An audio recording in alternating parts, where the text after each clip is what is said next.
Be-do-do-do, Mike's Music Method, sitting on the floor today, on the road, bringing you content. We are going to build on that cage system, but we are going to simplify and play triads on the first string set, so using the top 3 strings. The reason we do this is you get a cleaner, higher sound. It's easier to come up with melodies this way, play accompanying guitar parts, but also it kind of unlocks the neck more because you're thinking of these bigger shapes in a different way now. So it's a different angle to kind of see the fretboard through, and also it gives your left hand a break. So a lot of reasons, context dependent, but you'll see as we go along. Let's just dive right in and keep going with how to get better at guitar. A chord, A shape. We're only doing the top 3 strings. So we call this root position because my lowest note is an A, right? And it's just coming from that A major chord, but I just got the A, the C sharp, and the E. It's an A chord.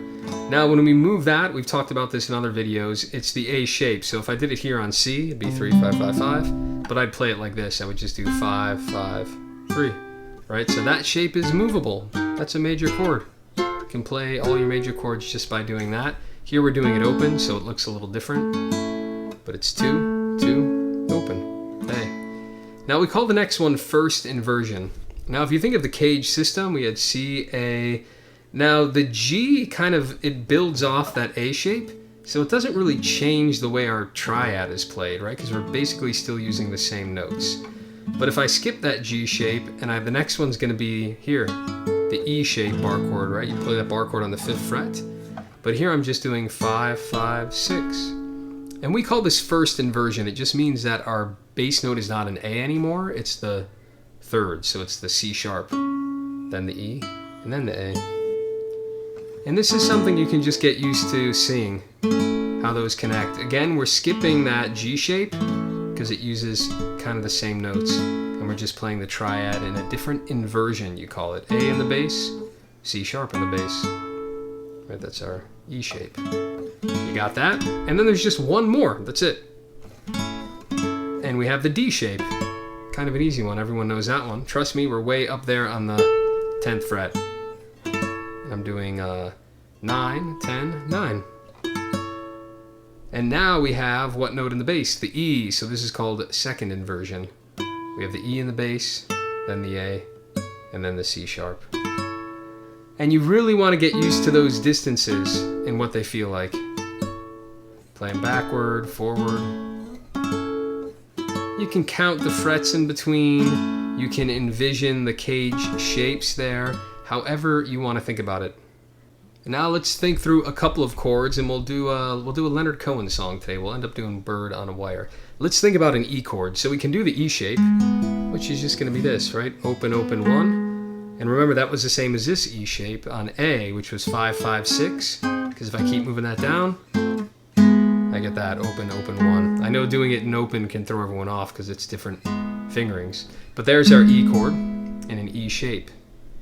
And we do, right, cage, C-A-G, this is our E shape. The next one is the D shape. And that is another inversion. Here we have the G sharp in the bass. Now we have the B in the bass. So first inversion, second inversion. And then we go to the A shape, which is this one. Remember, if we're on, so again, we can think of this as a D shape. And then the next one would be the C shape. But since we're only doing the first string set, the D shape and the C shape use the exact same notes there, right? So I'm not going to do it again. It doesn't really change the higher notes. So I'm building my next one, which is here, right? It's that A chord, but I'm doing the top one. 7, 9, 9. So I got open, open, 1. Then the D chord here on 4, 5, 4. And then 7, 9, 9.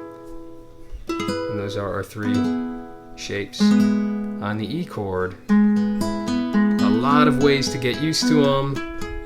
You can kind of pick through them or arpeggiate through them. Play a song that you know really well and just try finding the shapes.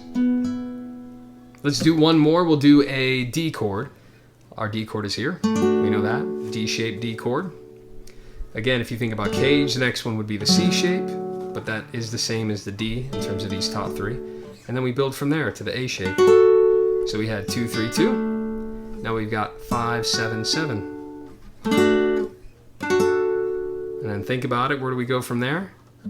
We'd go to the G shape, right? But that's kind of the same, isn't it? So what's the next one? This one! Our E shape, way up on 10, 10, 11. So we got 2, 3, 2, 5, 7, 7, 10, 10, 11. Sorry, this weird classical guitar doesn't have the dots in the right places. It confuses me like crazy. So there are all the D chords. Now, before we put that into context and do Bird on the Wire, I do want to say that is very rushed. That whole concept is rich and not so easy to grasp because it might be hard for you to think through all those shapes quickly, but I encourage you, spend several weeks just using those high shapes because it'll be so rewarding. And we'll do Bird on a Wire and I'll show you what I mean. It makes for really easy chord changes, especially if you have someone who's already strumming or a bass player who's giving you the low end. You can create some really beautiful music just by playing up high. It not necessarily just folk and country music, but pop and rock, and any good player will utilize these kind of chords. So spend a lot of time in it, bookmark it. You can even, search wherever, use any search engine to first string set triads.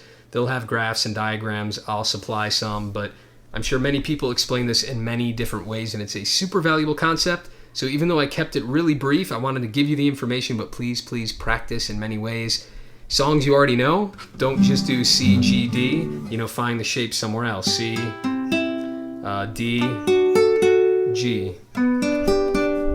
Right? So any song try to find those chords just using those first 3 strings.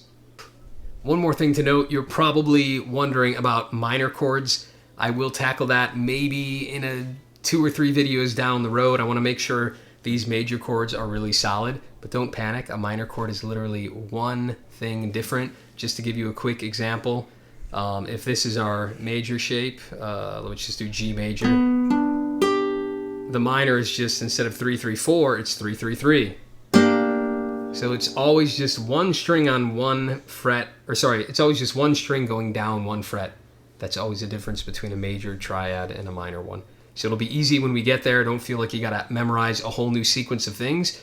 You're just gonna take what you already know really, really well. That's why we're taking our time with it. So you learn the major ones really, really well. And then you're just tweaking one note, just one fret on one string to lower it to get all the minor ones. So we will get there. Be patient.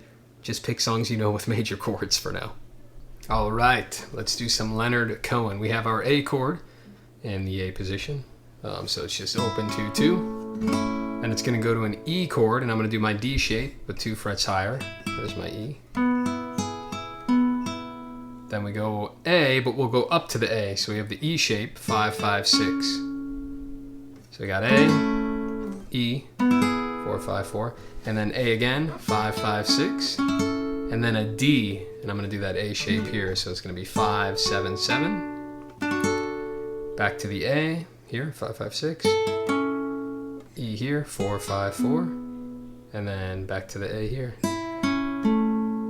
So we're kind of ascending up. And these beautiful little voicings, listen how nice that sounds. I'll just kind of arpeggiate through it. Like a bird on a wire, like a drunk in a midnight choir. I've tried in my way to be free. So pretty. If you kind of drench your electric guitar with reverb,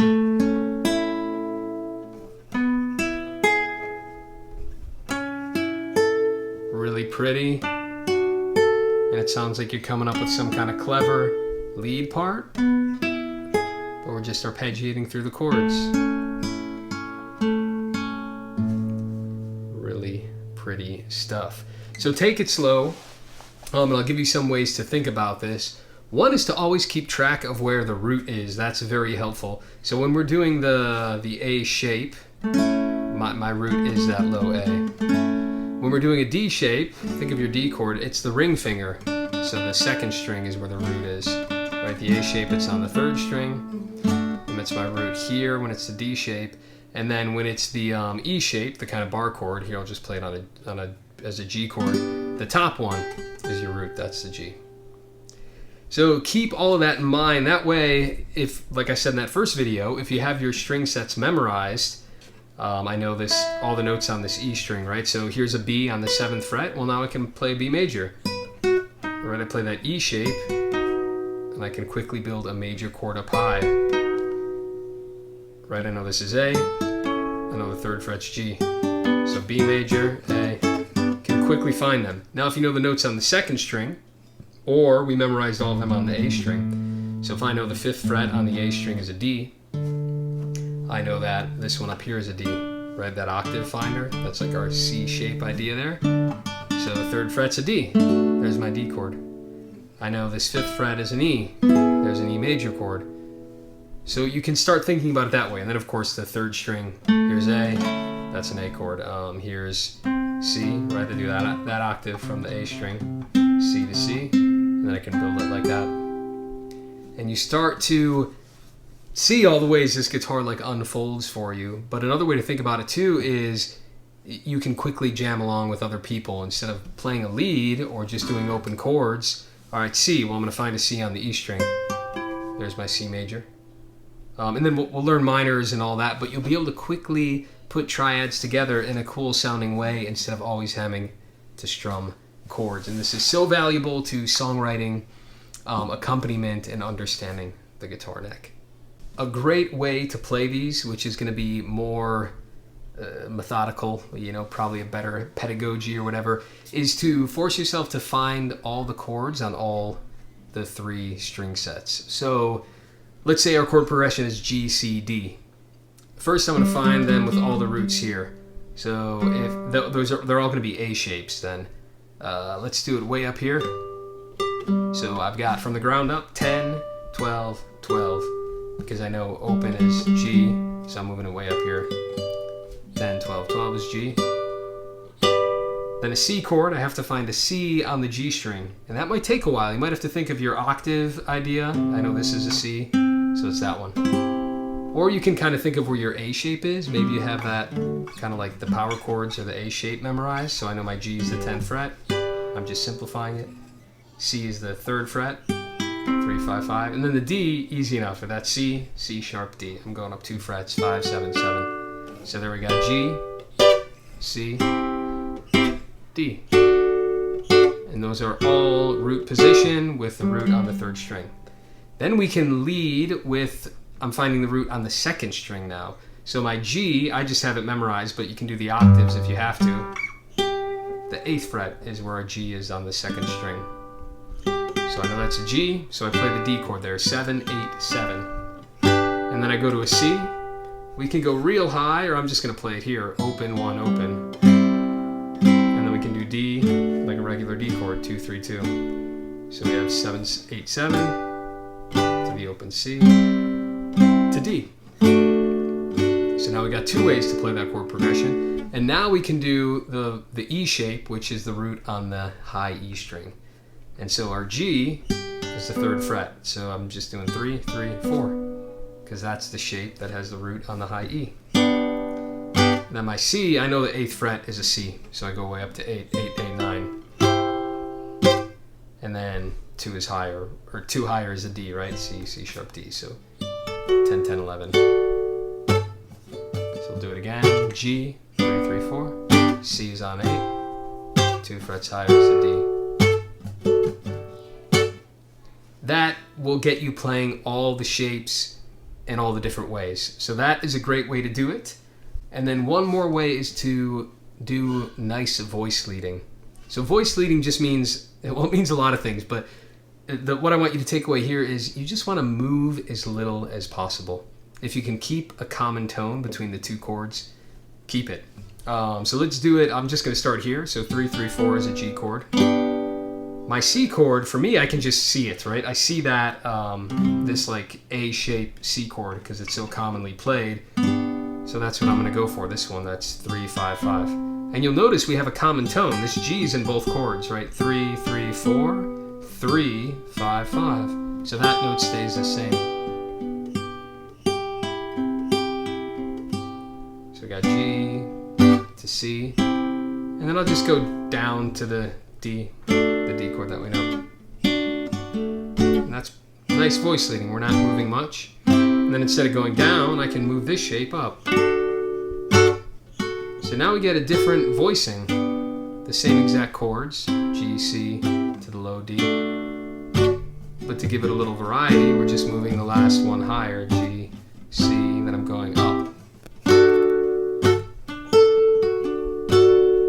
And once you get good at those two concepts, the last one is just to start noodling around. G, find a C somewhere, find a D, play a different G, play a different C, play a different D. And that might take time. It will take time, so don't get discouraged.